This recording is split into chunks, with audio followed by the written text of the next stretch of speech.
Hello, শুভ সকাল সবাইকে। যদিও কাকডাকা ভোরের শুভেচ্ছা বলা উচিত। ৫:৩০ টায় কেউ আমার শুভ সকাল শোনার জন্য উঠবে না। তো উঠে আমি এখন কাজে লেগে পড়বো। এত সকালবেলা ওঠার একটা কারণ আছে সেটা পরে বলছি। উঠে স্নান সেরে ফুল তুলে নিলাম এবং পূজা দেওয়ার জন্য সবকিছু রেডি করছি।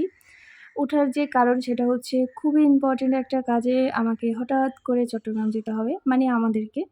তো ভাবলাম যে আজকে আবার বৃহস্পতিবার ছিল। আর গোপাল সেবা তো মাস্ট। তো আমি পূজা দিয়েই যাবো যত কষ্টই হোক। ৫ টায় উঠার কথা। ৫ টায় যদি উঠতাম আমার সবকিছু সুন্দর মতো মানে হতো। এত বেশি কষ্ট হতো না।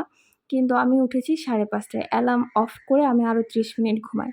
পূজা দেওয়া কমপ্লিট ৬:১০ বাজে তখন। আর আমি রেডি হয়েছি তখন ৬:৩২। এরপর আমি কিছু খেয়ে বের হইনি। তার কারণ এত সময় ছিল না। ভাবলাম যে আর সকালবেলা আমি তেমন কিছু এখন আর খাইও না।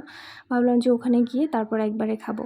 সকালবেলা এখান থেকে যতবার বেরিয়েছি মানে অটো পাওয়া যে একটা কি দুঃসাধ্য ব্যাপার। যাই হোক ১০ মিনিট লেট করাতে বাস আমরা ভাগ্যবশত পেয়ে যাই এবং ফার্স্ট ট্রিপে আসতে পারি। টাটা।